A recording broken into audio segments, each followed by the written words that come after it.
Authentication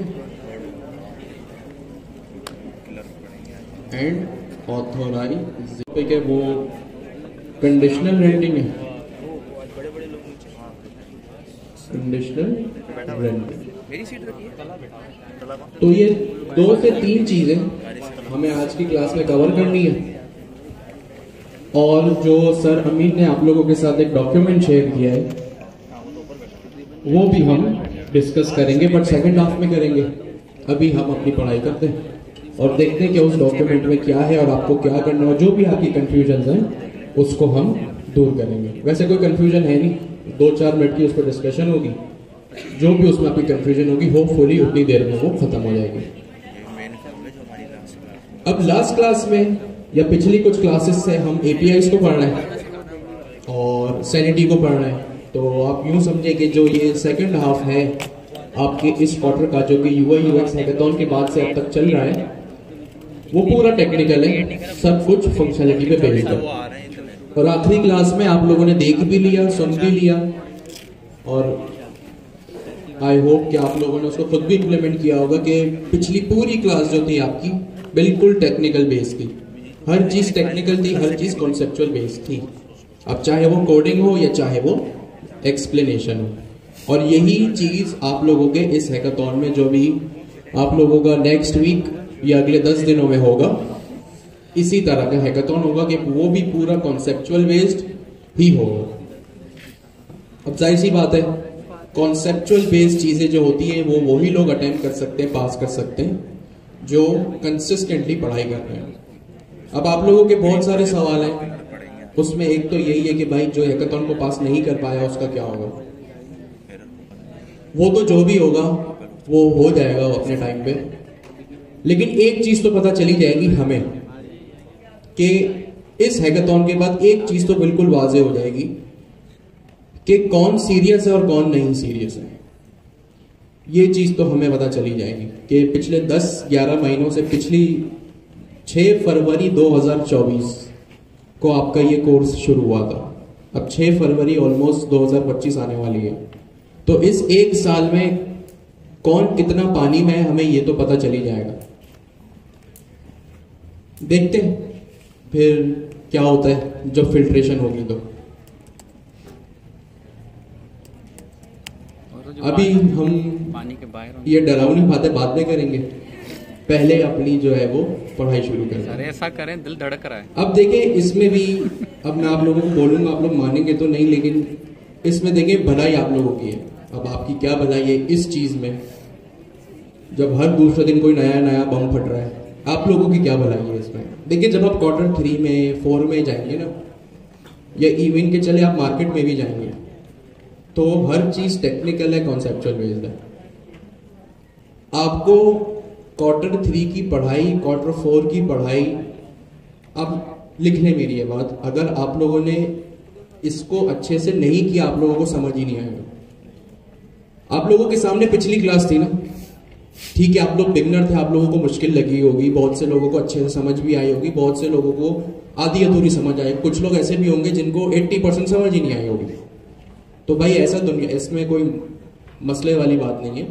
दुनिया का कोई भी लेक्चर ऐसा नहीं होता जब स्टूडेंट को 100% बातें समझ में आ जाए।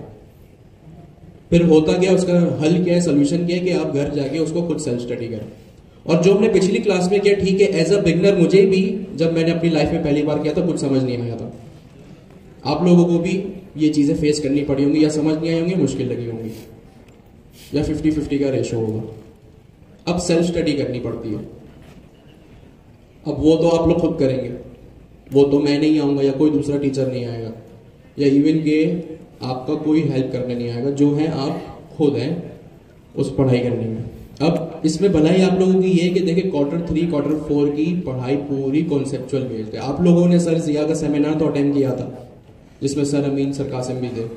उसमें आप लोगों को जो चीजें, जाहिर सी बात है वो सेमिनार था, एक हाईएस्ट पैरामीटर पे ऊपर से चीजें आप लोगों को पढ़ाई गई थी। अब यही चीज जो आपने उस दिन पढ़ी, देखी, यहाँ पे डेमोन्स्ट्रेशन देखी, वो चीज आप खुद इंप्लीमेंट करेंगे। और चैट जीपीटी, एलएलएम, ये सारे मुश्किल अल्फाज जो अभी तक आप सिर्फ सुनते हैं, ये अब आप इंप्लीमेंट भी करेंगे अपने कोड में। और जो हमने पिछली क्लास में किया वो एक रिएक्ट नेक्स्ट जेएस डेवलपर रोजाना की बेसिस पे अपनी लाइफ में कर रहा होता है। इस तरह का कोड लिखता है, रिस्पॉन्स रिक्वेस्ट भेजता है, रिस्पॉन्स आता है, रिस्पॉन्स को हैंडल करता है और आगे प्रोसीड होती हैं चीजें।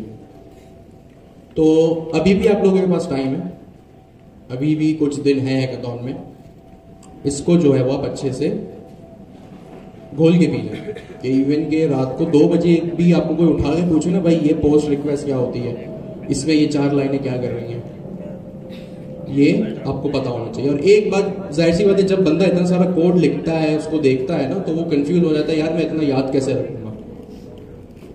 देखिए कोड याद नहीं होता, कोई रट्टा नहीं लगाना यहाँ पे।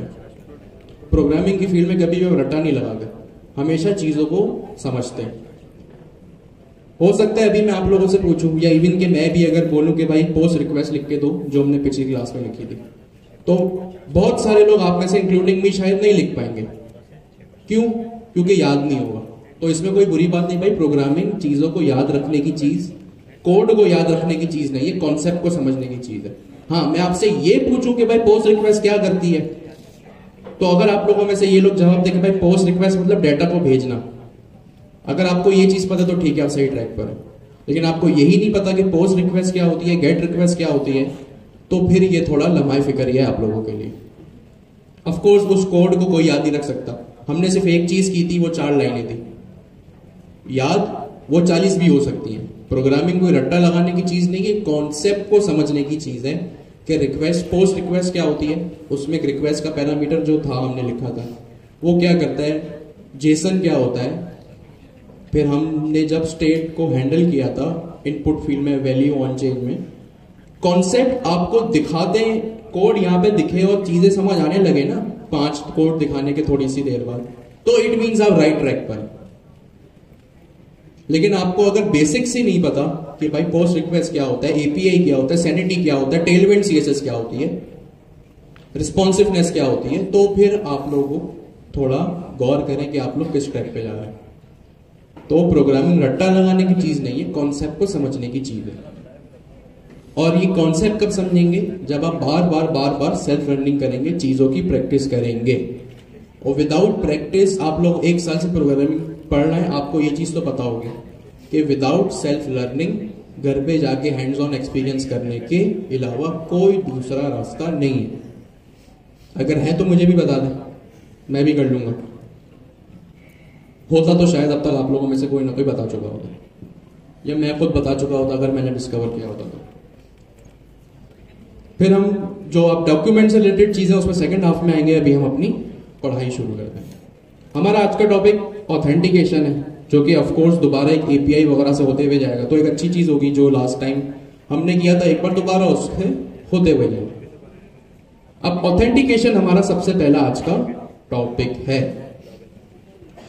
ऑथेंटिकेशन का सिंपल मतलब होता है, अगर मैं डिफाइन करूं तो ऑथेंटिकेशन का मतलब यह होता है कि वेब एप्लीकेशंस के ऊपर अपनी आइडेंटिटी को वेरीफाई करना। ठीक है, ऑथेंटिकेशन का क्या मतलब होता है, वेब एप्लीकेशंस के ऊपर या मोबाइल एप्लीकेशन, जरूरी नहीं वेब एप्लीकेशन, हम क्योंकि नेक्स्ट जेएस पढ़े तो सिर्फ वेब की बात हो रही है, ये मोबाइल एप्लीकेशंस भी हो सकते हैं, ये डेस्कटॉप एप्लीकेशंस भी हो सकते हैं, ये कुछ भी हो सकता है। चलिए मैं एक जेनेरिक वर्ड यूज करता हूं, एप्लीकेशन या इंटरनेट के ऊपर, चलो ताकि आसान हो जाएगा। ऑथेंटिकेशन का मतलब यह होता है कि एप्लीकेशंस के ऊपर जाके अपनी आइडेंटिटी को वेरीफाई करना। आइडेंटिटी मतलब आपकी अपनी शनाख्त, कि भाई आप क्या वही बंदे हैं जो आप क्लेम कर रहे हैं, तो वो चीज कहलाती है ऑथेंटिकेशन।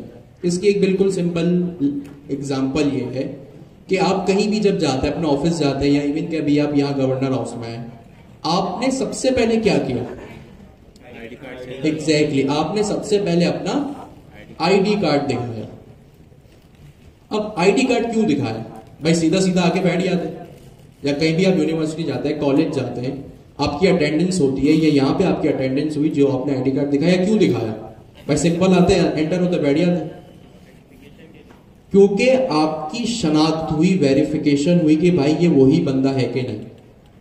अब जाहिर सी बात है, हर बंदा कहीं ना कहीं से बिलोंग तो करता है ना। आप अगर गवर्नर हाउस में संडे 2 to 5 की क्लास में अगर आ रहे हैं तो आपकी वेरिफिकेशन हो रही है, आइडेंटिटी आपकी शनाख्त हो रही है कि क्या ये जो स्टूडेंट आ रहा है या आ रही है संडे 2 to 5 की क्लास की है, कहीं ऐसा तो नहीं है वेडनेसडे की क्लास की है। ये स्टूडेंट जो है वो संडे की क्लास का तो है, लेकिन संडे को सुबह वाली क्लास का, दोपहर वाली क्लास का नहीं है। तो ये जो आपकी चीज, जो आपकी ने अपना आईडी कार्ड दिखाया ना और आपकी अटेंडेंस लगी, और अटेंडेंस लगने के बाद आपको परमिशन मिली कि हाँ जाइए अंदर जाके बैठ जाइए, ये प्रोसेस कहलाता है आपकी ऑथेंटिकेशन, यानी आपकी शनाख्त। कि जब आप आए, आपने अपना आईडी कार्ड दिखाया, और आईडी कार्ड दिखाने के बाद आपको ये गो अहेड मिला, परमिशन मिली कि ठीक है आप वेरीफाइड यूजर है, मतलब सही स्टूडेंट है, सही टाइम पे आए, सही दिन पे आए, आप अंदर जाके बैठ सकते हैं। तो ये होता है ऑथेंटिकेशन। आप अपना कार्ड दिखाया आपने, समझे ये गवर्नर हाउस एक वेब एप्लीकेशन है।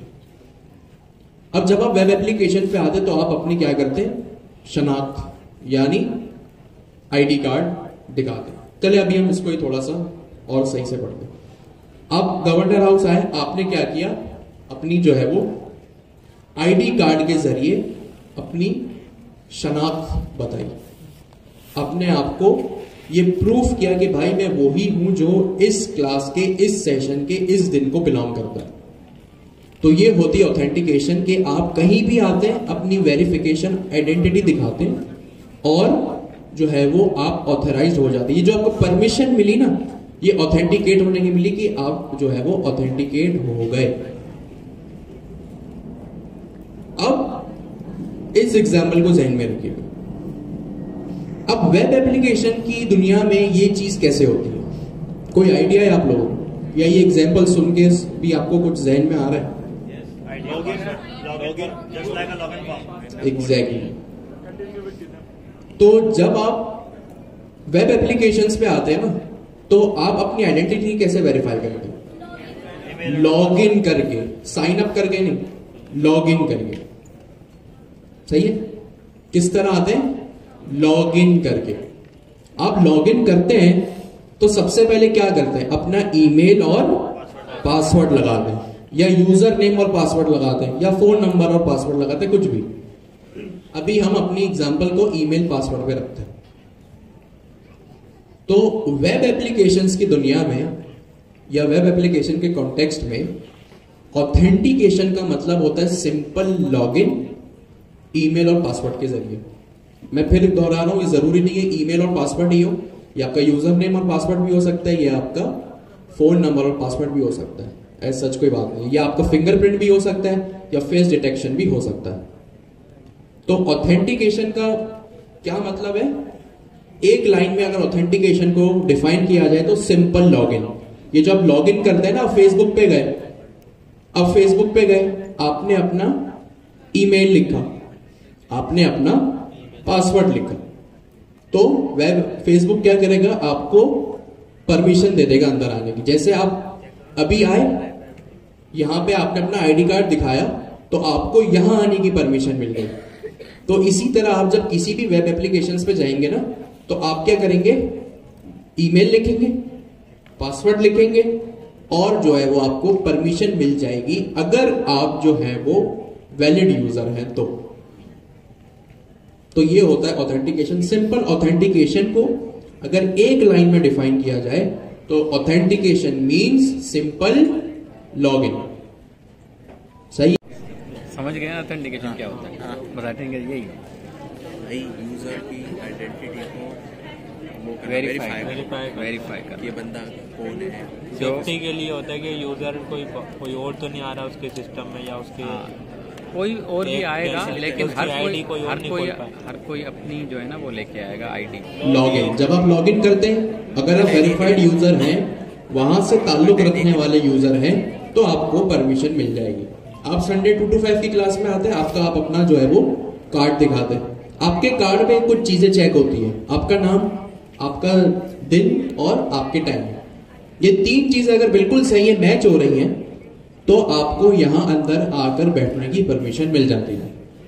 बट अगर आप ऑथेंटिकेट यूजर नहीं है, यहां से ताल्लुक नहीं रखते, सपोज करें या तो आप गवर्नर हाउस में आपने एडमिशन लिया ही नहीं और एक दिन ऐसे ही आप अचानक से आ गए, तो ये तो आप लॉगिन तो नहीं होगा, आपको कोई लॉगिन नहीं करने देगा, मींस कोई अंदर आके बैठने नहीं देगा।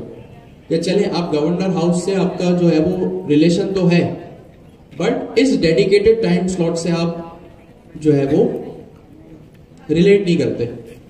सपोज करें आप वेडनेसडे, ट्यूसडे, फ्राइडे के जो है वो स्टूडेंट है, तो यहां इस केस में भी जो है वो आपको परमिशन नहीं मिलेगी। अब ऑथेंटिकेशन हम देखते हैं जो है हम अपने कोड में कैसे लिखते हैं। जाहिर सी बात है ये चीज भी अभी होगी, राउट हैंडलर के थ्रू ही हम इसको मैनेज करेंगे। वैसे ऑथेंटिकेशन के लिए कुछ लाइब्रेरीज भी होती हैं, जैसे क्लर्क, फायरबेस और नेक्स्ट ऑथ, और भी बहुत सारी लाइब्रेरीज होती हैं। बट अभी जो है वो हम अपने हाथों से चीजों को करके देखते हैं कि हमें पता तो चले कि बिहाइंड द सीन्स चीज होती कैसी है, और राउट हैंडलर में भी कैसे हम उन चीजों को कर सकते हैं। अब मैं बनाऊंगा राउट हैंडलर। अब राउट हैंडलर बनाने के लिए सबसे पहली चीज क्या होती है? एपीआई का फोल्डर। कहां पे?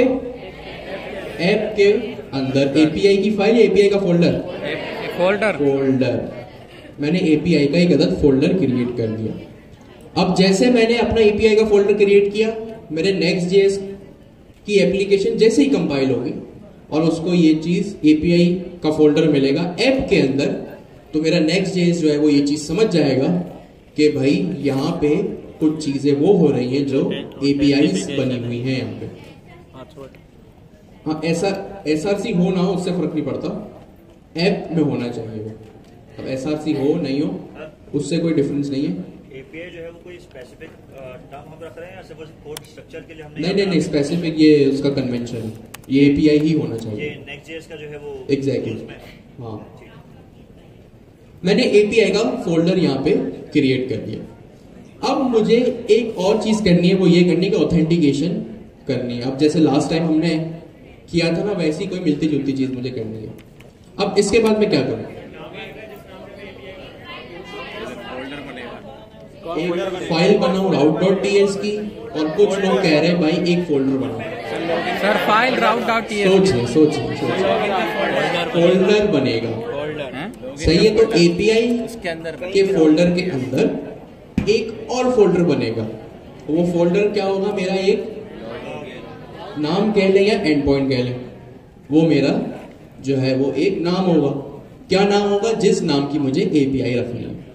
तो यहां मैं एक फोल्डर बनाता हूं और मैं अपने फोल्डर का नाम रख देता हूं ऑथेंटिकेशन या ऑथ। मैंने ऑथ रख लिया। अब इसके अंदर क्या करूं?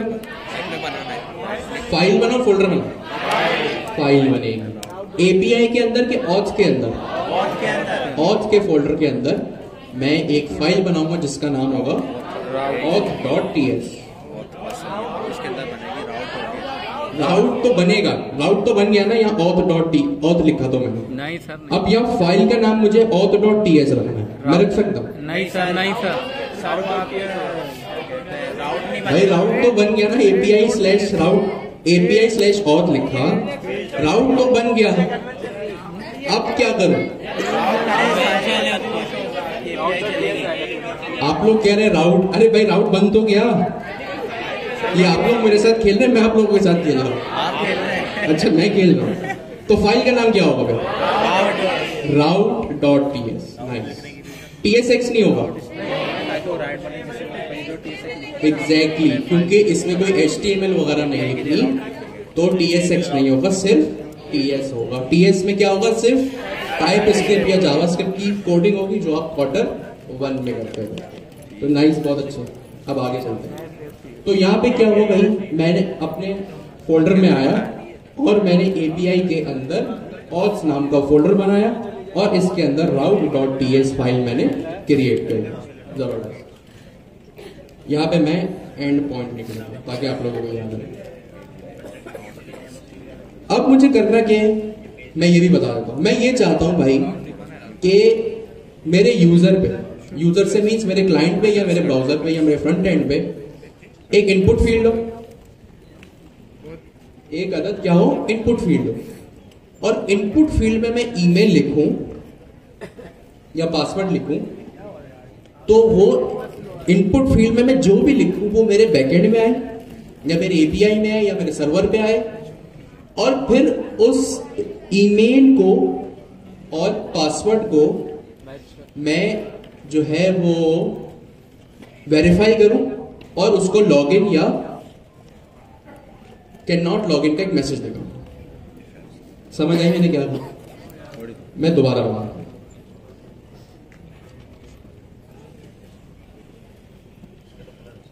देखिए इसी तरह का मुझे कुछ करना। मैं मेरे क्लाइंट पे आया, मेरे इनपुट फील्ड है, सही है। मैं चाह रहा हूं कि इनपुट फील्ड में मैं कोई भी ईमेल लिखूं ना तो वो मेरे बैकएंड पे जो है वो रिक्वेस्ट भेजे और फिर बैकएंड में मैं उसको वेरीफाई करूं कि भाई ये ईमेल सही है या नहीं। समझ आया? अभी एक पॉइंट सुनिए, मैं क्या चाह रहा हूं भाई कि मैं फ्रंट एंड से अपने क्लाइंट से एक ईमेल लिखूं इनपुट फील्ड में और फिर उसको मैं पीछे वेरीफाई करूं, मींस मेरे सर्वर पे वेरीफाई करूं कि ईमेल सही है या नहीं। तो इसके लिए कौन सी रिक्वेस्ट होगी? पोस्ट रिक्वेस्ट होगी। पोस्ट रिक्वेस्ट क्यों होगी? क्योंकि मुझे डाटा भेजना है, तो इसके लिए पोस्ट रिक्वेस्ट होती है। अब मैं एक फंक्शन लिखूंगा, function post round brackets curly brackets. इसमें क्या चीज मिसिंग है? एक्सपोर्ट मिसिंग है। बात तो सही है, एक्सपोर्ट लिख लिया। डिफॉल्ट लिखूं नहीं लिखूं? डिफॉल्ट नहीं आता, सिर्फ एक्सपोर्ट आता है। ठीक है, अब रिटर्न स्टेटमेंट, नेक्स्ट रिस्पॉन्स, और ये मेरा नेक्स्ट रिस्पॉन्स नेक्स्ट सर्वर से इंपोर्ट होगा। अब कोई एक हैंड रेस करके बताइए नेक्स्ट रिस्पॉन्स क्या करता है? मसला नहीं, आप एक्यूरेट बताएं, टूटा फूटा बताएं, गलत बताएं, अगर आपके जहन में कुछ है तो बोलें। नेक्स्ट रिस्पॉन्स क्या करता है जी? ये सर आपके सर्वर से डेटा लाता है। एक स्पेशल मेथड होता है जो हमारा लाइन नंबर 4 में कुछ स्पेशल हो रहा है। स्पेशल क्या हो रहा है? एपीआई के ऊपर वर्क। जबरदस्त। और कोई बताएगा? नहीं, आप नहीं, कोई और बताए। आप भी नहीं, आप भी इनपुट देते रहते हो। आप भी नहीं, कोई नया चेहरा कुछ बताए। हाँ आप बताओ। सही है जी सर, आप बताओ। ठीक है, जबरदस्त।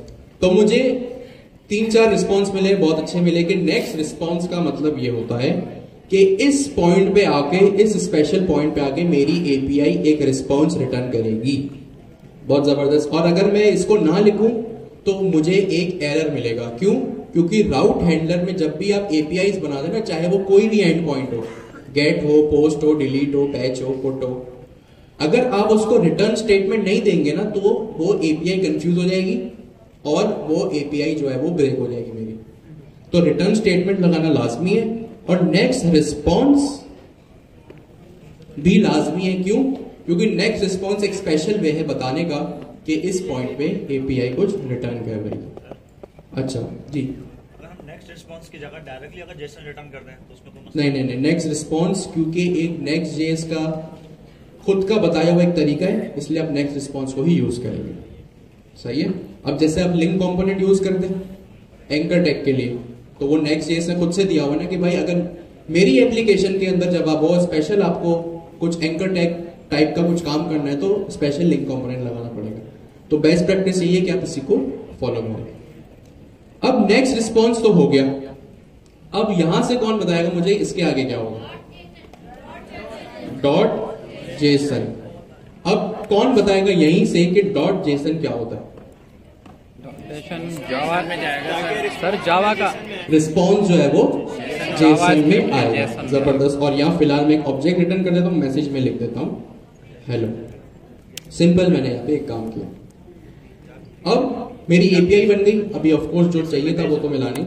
एक चीज अभी भी मिसिंग है, आप लोग सोचे। असिंग अवेट सर, क्या कह रहे हैं? जबरदस्त। क्या नाम है आपका?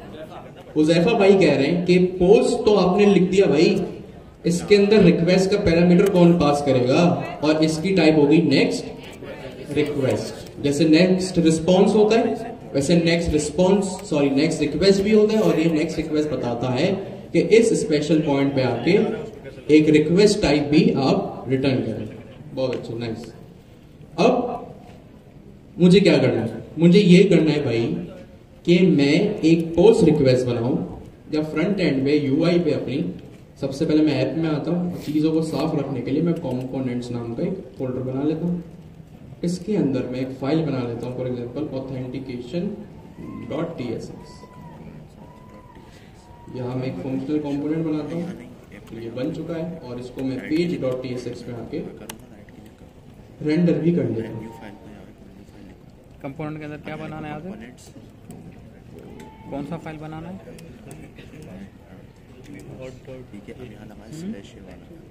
ठीक हो गया जी। मैंने यहाँ पे एक ऑथेंटिकेशन नाम का कंपोनेंट बनाया, उसको कुछ भी नहीं किया, सिंपल page.tsx में रेंडर किया।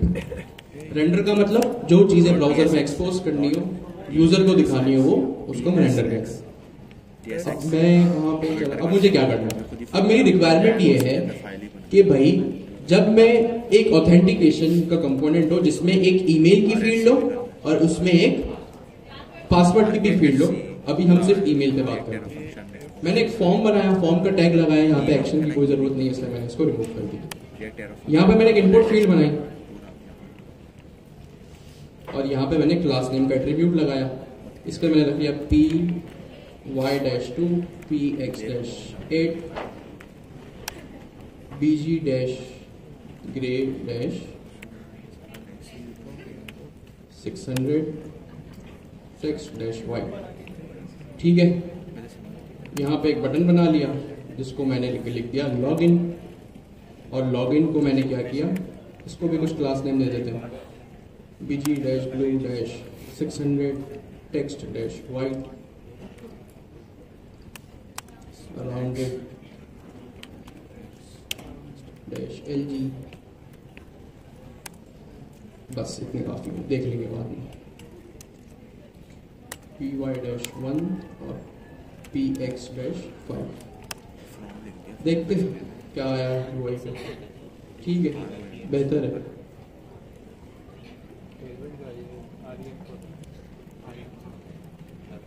इसको एक प्लेस होल्डर भी दे देते। प्लेस होल्डर मैंने दे दिया एंटर ईमेल, और यहाँ डिफ पे मैंने क्लास नेम लगाया कंटेनर की mx-auto। तो इससे क्या होगा, थोड़ा सा मेरा जो ये चिपका हुआ ये नहीं हुआ, कंटेनर mx-auto यहाँ पे लगा के देखो।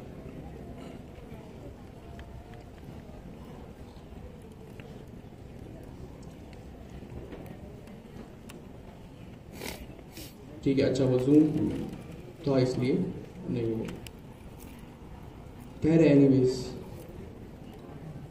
अच्छा जी, तो मैंने क्या किया, कुछ भी नहीं किया, सिंपल एक ईमेल, एक इनपुट फील्ड बनाई और एक सबमिट का बटन बनाया। अब यहाँ क्या करूं मैं, सबसे पहले मुझे करना क्या है, मैं यहाँ पे कुछ भी लिखूं तो वो मेरे बैकएंड में चला जाए।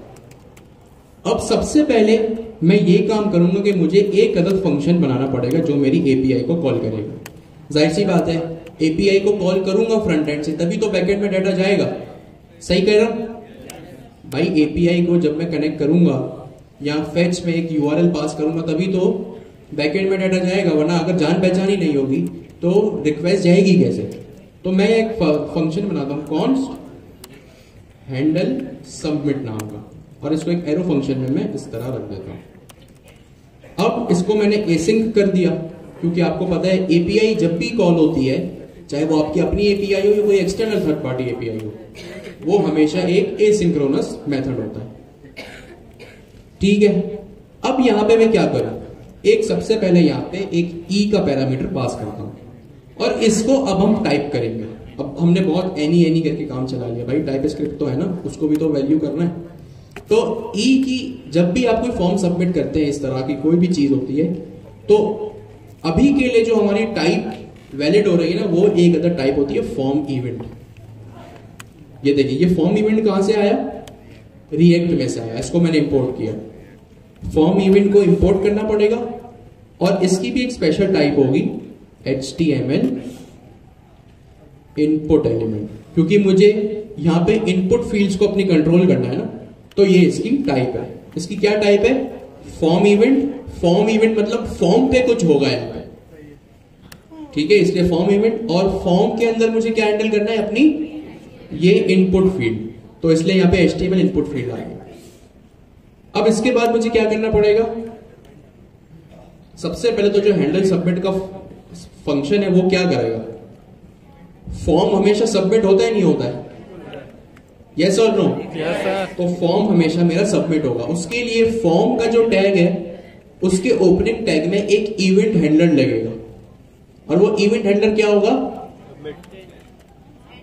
ऑन चेंज या ऑन क्लिक? ऑन सबमिट लगेगा। भाई क्या हो गया?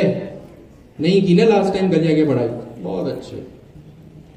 ऑन सबमिट, फॉर्म हमेशा सबमिट होता है तो एक इवेंट हैंडलर लगेगा ऑन सबमिट। ये हमने लास्ट टाइम भी किया था, और इसके अंदर मैं अपना हैंडल सबमिट नाम का भी एक फंक्शन पास कर दूंगा। अब यहां पे मैं लिखूंगा जब भी फॉर्म सबमिट होता है तो मुझे एक इशू आता है। वो इशू क्या होता है? रीलोड हो जाता है, पेज रीलोड होता है मेरा। और जब पेज रीलोड होता है तो एक प्रॉब्लम होती है, वो ये होती है कि मेरी स्टेट मैनेजमेंट जो है वो मुश्किल हो जाती है।